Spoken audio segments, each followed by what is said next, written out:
Oh, is that Grosvenor 5995? Yes. Can I speak to the man in charge? In what connection? Eh? Why do you wish to speak to him? The old man's been run over by a lorry. Are you sure you've got the right number? Yes. Ain't you Assignments Unlimited? Yeah. That's it, I've got the assignment. You see, the old man was run over by a lorry, broke both his legs, and when Just a minute, madam. I think you'd better come round and see us. All right, then. Where are you? 33 Half Moon Street.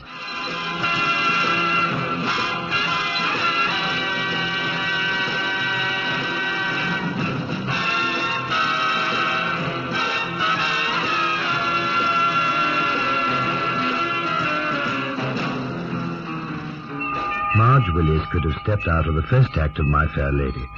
She crept into the office like a shrouded field mouse, her nostrils twitching and her bright beady eyes darting hither and thither as though in search of some hidden danger.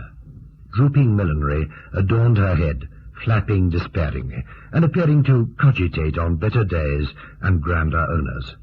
She sniffed and cleared her throat and rustled her voluminous apparel towards my desk. Appraising me with a critical eye, her mouth split into a marshalled row of gold fillings as she said, You the gent they calls Aubrey Mason? I am. And you must be Marge Willis. Well, it's me old man. He got run over by a lorry. Well, won't you sit down, Mrs. Willis? It is Mrs. Willis. To some. Marge is what they calls me. Thanks. There's no need to dust it, Marge. The cleaners come in every morning. No. Yes, they wouldn't a posh place like this. Force of habit, I suppose. Oh, that's better. Haven't had me weight off me plates all day. Plates? Plates and meat, feet. You ever been in the barrow business? I don't think I'm acquainted with it. Hawking, you know, flogging from a barrow. No, Mrs. Marge. That's one branch of commerce I haven't yet tried. Pity. You see, I want to hire a reliable bloke on the barrow. Come to think of it, you look a bit of a Charlie hawking greens round Walthamstow. But I was told you could dig up a bloke for any sort of job. I can do that. You see, my old man got run over by a lorry... Marge, before you tell me all about it, I feel I should warn you that Assignments Unlimited is not a labour exchange. We only undertake special jobs, and of course we charge a special fee. Oh, lolly's no trouble. I'd pay 15 quid a day for the right bloke. Is the barrow business all that good? Better if you got the right pitch. And that's the trouble, you see. My old man got run over by a lorry and broke both his legs. Now, he's got pitch 48 on the Walthamstow High Street. And a ticket comes up for taking on again in a week's time, you see. And if the pitch ain't taken on for the whole half year, then any piker can nip in and stitch it. And it's a corner, and you don't get corners anymore. Oh, and if my old man loses his pitch on account of some snitcher, he won't half give me what for when he comes out of the hospital. Oh, I think I understand, Marge. You want a substitute for your husband for a week, and you're willing to pay for it because it means you can renew your license if the corner stand is continuously occupied. Well, that's what I said, isn't it? Yes, I suppose you did. Well, have you got a bloke? Yes, I have, Marge. Where do you want him to report to? What's he like, this bloke? Well, let me see. Well, Cannon's doing nothing important at the moment. He ain't a toff like you, is he? He's an American. Oh, a Yank, eh? They don't flog off barrows, do they? No, but this man's lived in London for some time. I think you can quickly show him the ropes. Can he handle himself? He gets rough on the pitch now and then. I'm sure he can cope, Marge. Right. Tell him to come to 27 Needle Street, South Walthamstow, at 5 o'clock tomorrow morning and pick up the barrow. I'll have the greens loaded and he can knock me up for the winkles. Winkles? Yes. We do winkles and whelks on the side. But you can't keep them in the shed, you know. Well, where do you keep them, Marge? Under the bed, out of the way. But I'll show him. You want the lolly now? No, later will do. I've made a note of the address, and I'll see that he's there at 5 o'clock sharp. Oh, well, I hope there's no trouble over him being a foreigner. Oh, then there's lots of Yanks about since the war, ain't there? Oh, well, I feel better now. I couldn't afford to lose that corner pitch. You don't know my old man, do you? I've never had the pleasure of his acquaintance. Well, I hope your bloke likes the flogging job. He's always interested in new assignments, Marge. But I'll bet in his wildest dreams he never thought he'd end up being a barrow boy. The following morning at 5 o'clock sharp, complete with cap and muffler, he knocked on the door of 27 Needle Street. All right, just a minute. Ooh, You're a big one. You from Mr. Mason? That's right. Cannon's the name. Well, what's so funny? Oh, the way you talk. You get used to hearing Yanks on the pictures, of course, but when you meet them face to face... Yeah, well, I got an assignment to collect a pushcart. Pushcart? That's what they use for nippers. You got a barrow cock, and that's a sight bigger than a pushcart. Come with me. Don't you want to get changed first? What, it's 5 o'clock in the morning? I'm good enough in me penny. Here's the shed over there. Now, careful when you go in. Okay. Jenny doesn't like her beauty sleep disturbed. You got somebody living here in this shack? Jenny. A jackass? Here. Don't you go calling me donkey rude names. Jenny was a great comfort to me when the old man was doing a sixer on the moor. Well, don't just stand there. Lug out the wheeler. Look, I got an admission to make, Mrs. Willis. Marge. Marge. I've only been in England for a few years. I haven't got a grasp of the language yet. You get a grasp of that there barra, or you'll hear some right language from me, I can tell you. Oh, yeah, the barra. Okay. Mrs. Willis, well, where do you suppose she went to? Huh, this is some job. And to think I've got to lug this all the way to the high street. Well, if they talk like Marge, I should improve my knowledge of colloquial English to a degree. Talking to yourself, Mr. Cannon? Oh, that's a bad sign. Do you drink? Well, if I didn't, I got a hunch I'd start right after the day's work's done. Well, you watch it. Now, let's check the barra. Only cash, see? No pay-laters. The greens are all where you see 'em, and everything's got a price written on. The scale's at the end there, see? Yeah, I see. Now, if you find the carrots or the beans ain't going well, you can drop. But you don't change the price of the whelks, even if Sid Lippman next to you is selling at half the price. Got it? Carrots, beans, yeah. No, wait a minute. What's a whelk? Oh, you don't know what a whelk is? Blimey, I might have known. What do they feed you Yanks on when you're home? A whelk is a thing in a shell. Here, these things, see? They come from the seaside. South End, most likely. I cook 'em, and then you pull 'em out with a pin. Oh, I see. Here's $1 for half a pint and a wad at lunchtime. Oh, and don't let anyone near the stall except them that wants to buy. See you back here at 8 o'clock. Did you say 8 o'clock? What's the matter with you? You got cloth ears? 8 o'clock this morning? No, you nit, tonight. Right, off you go. Okay. 5 in the morning to 8 at night. That's 15 hours. Well, the chief's not going to make much profit out of this barrow boy. No, sir. Okay, Cannon. Trundle the wheels of commerce. Cannon, unsuspectingly thrust upon a world of strange customs and indecipherable jargon, was in an evil temper when, sweating profusely, he finally steered the Costa's barrow into the Walthamstow High Street.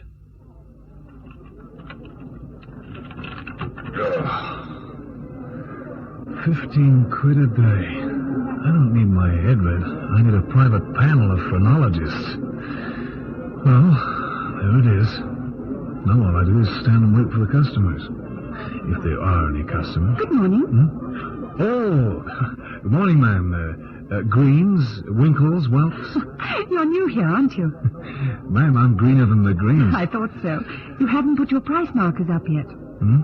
The prices you're charging. It's marked on the tickets, but they're still lying face down on top of the vegetables. Oh, hey, you speak English. So does everyone in Walthamstow High Street.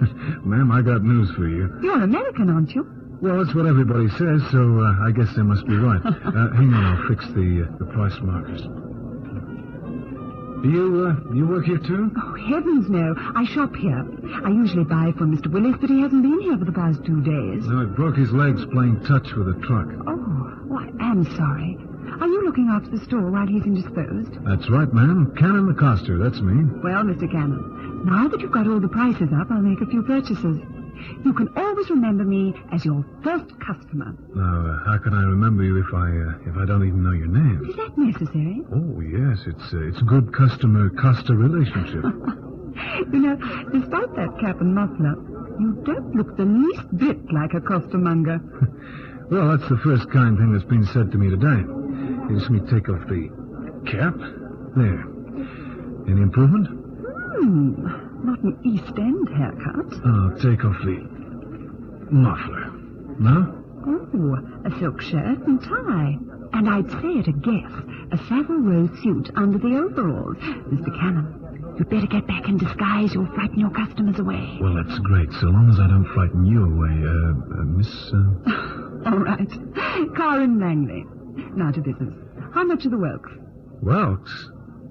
Hey, now you don't eat whelks. Of course all Londoners do, especially my clientele. Clientele? You use a word like that in Walthamstow? Well, I buy certain commodities for a group of hotels. That's my job. In some hotels, it's caviar, and in others, whelks. It's as easy as that. Yeah. Don't handle the greens. Leave alone the whelks. Now, if I can look over your shellfish... Oh, sure. Help yourself, Carl. You pick 'em over as much as you want. I don't have a pin, though. Oh, I'm not going to eat any. Just see which are the best. Oh, I see on the card that they're 5 shillings a quart. Well, that's considerably more than Mr. Lippman on the next store is selling at. Well, Karen, I've got my orders. I can't sell them at less than the price marked, you see, but... Well, maybe I can make it up by knocking something off the greens. Oh, I'm only interested in whelks, Mr. Cannon. Okay, here we go. 5 quarts coming up. Oh, that looks wonderful. 5 quarts at 5 shillings, that's 25 shillings. There you are. Thank you. Hey, you nearly brought me out. Say, I'll finish here by 8 tonight, so how's about you and me taking in a shot? Mr. Cannon, I never associate with common costers. Hey, now, just wait a minute. This afternoon, Mr. Cannon, I'll be back, and perhaps with a change of heart. Just let me think on the Savile Row suit and the other civilized trappings under that rough coster exterior. I promise you the best Chinese dinner you've ever eaten. Why Chinese? Well, ma'am, I couldn't look upon a spoonful of spinach ever again. The color green makes me see red. The word chlorophyll has been smitten from my vocabulary. From now on, I'm strictly a non-vegetarian. Well, you'll get over it. Later, Mr. Cannon. Okay. Wow, what a dish. Never saw a dish so full of beans. Beans? Oh, no. What the... Oh, it's you. Come to fill you up again, Mr. Cannon. Oh, there. The whelk tray's full again. Yeah. You don't waste any time, do you? Oh, in this racket, time and money goes together, mate. And if you don't watch the money, you're like enough to wind up doing time. Warning was buzzing in Cannon's brain. His subconscious was struggling to reconstruct something that had happened during the day that wasn't logical. Of one thing Cannon was certain. All was not what it appeared to be. In some strange way, the greens glowed for danger. In the early afternoon, Marge returned to Cannon on the barrow. Hello there, big boy. Trade's brisk, eh? You're good for business. Half the alley's come along to buy from you because they wants to hear you speak. Yeah, it makes me feel like a sideshow Oh, exhibit. don't really worry you, mate. How's the taking? The what? The lolly. How much you got? Oh, £8, 11 and 9 pence. Hand it over. Help yourself. It's in the drawer under the barrow. Okay, big boy. Had any trouble? Only selling the whelks. Trouble with it? Well, the trouble is, Marge, nobody will buy them. Lippman next door is selling at half price. Let him. Don't you come down in price. I know what I'm doing. Yeah, I guess you do it then. Oh, and by the way, there's a little guy over the road lounging on the corner. Oh? He's been there all day, and he spent the time watching me like a hawk. Show me. Over there, you see. That's Wally Perkins. He's a copper's narc. The police? No. He watches where the coppers tell him, and then he splits on his mates. Oh, a stool pigeon. But why is he watching me? Well, because you knew, I suppose. Oh, don't let him worry you. He won't see anything here. Well, there's nothing to see, I guess. That's right, big boy. And if he gives you any trouble, I'll put his eye in a sling. Well, you're more than halfway sold. You might even finish early. Yeah?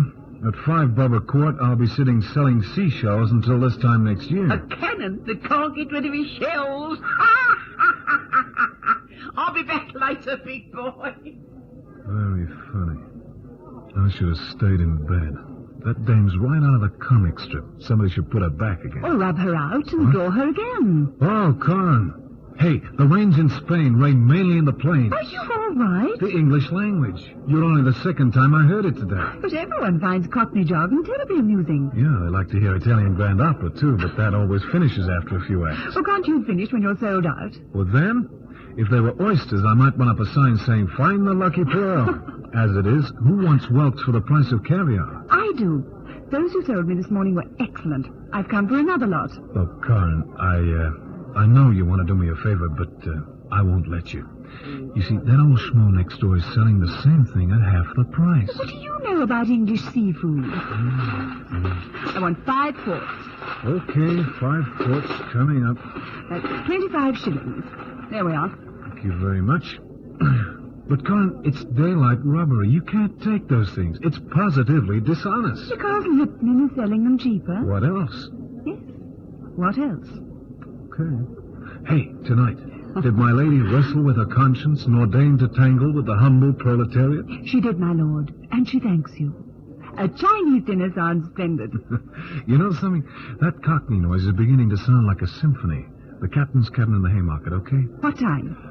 8:30? Will you have the barrow back in time? I'll run all the way. Well, the barrow will be empty. Except for the shellfish. But they'll have been here so long by then they can run behind me.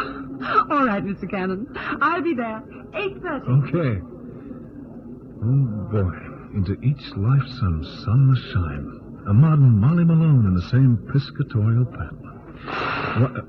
Oh, you again. All nice and fresh. Cooked them this morning. You mean they won't have lost anything by not being under your bed all night? Now, don't be cheeky, big boy. There you are, tray's full. Now, look.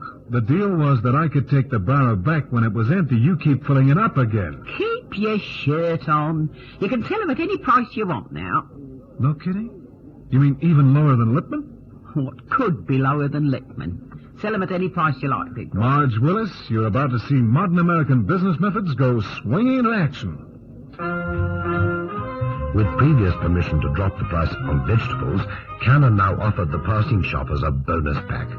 Shellfish at $1 a quart, provided a certain quantity of greens were bought too. In an hour, the barrow was empty. Cannon reflected that not even Marge Willis, with her wealth of experience, could have done as well as he. And so, with light heart and light barrow, he proceeded quickly towards number 27 Needle Street, South Walthamstow. He opened the doors of the stable, winked to Jenny the jackass, and parked the barrow for the night. Cannon then deemed it expedient to report his dismissal from duty to Marge Willis.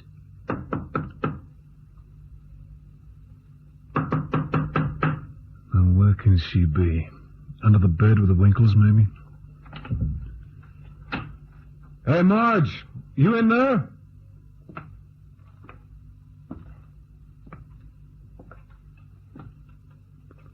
Oh, not here. Better leave a note for her in the afternoon's cash. Now, where can I put it so it's going to be safe? I know, with the Winkles under the bed. Nobody's going to look there. Better pull the bed to one side. Yeah. Oh, no. Wow.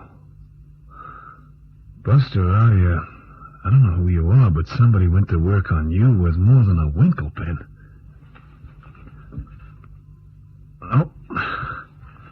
He's dead, all right. Cold dead.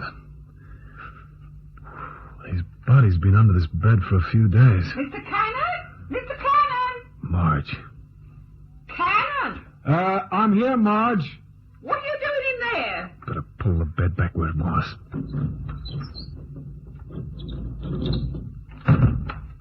What are you doing in my room? I just got here. I came to leave a note to say I'd finished early and to leave the cash from this afternoon's take. You didn't monkey with my things, did you? Oh, I should say not. What do you think I am? All right. But don't come in here again. You can leave the money on the mantelpiece and scarper. What about tomorrow, Marge? Be here the same time. And wait in the stable. Okay. I told you I could offload that stuff if you brought the price down, didn't I? You done all right. Off it now. I've got things to do. You're the boss. So long, Marge. Don't forget to cook the Winkles. You might get lonesome without them under the bed.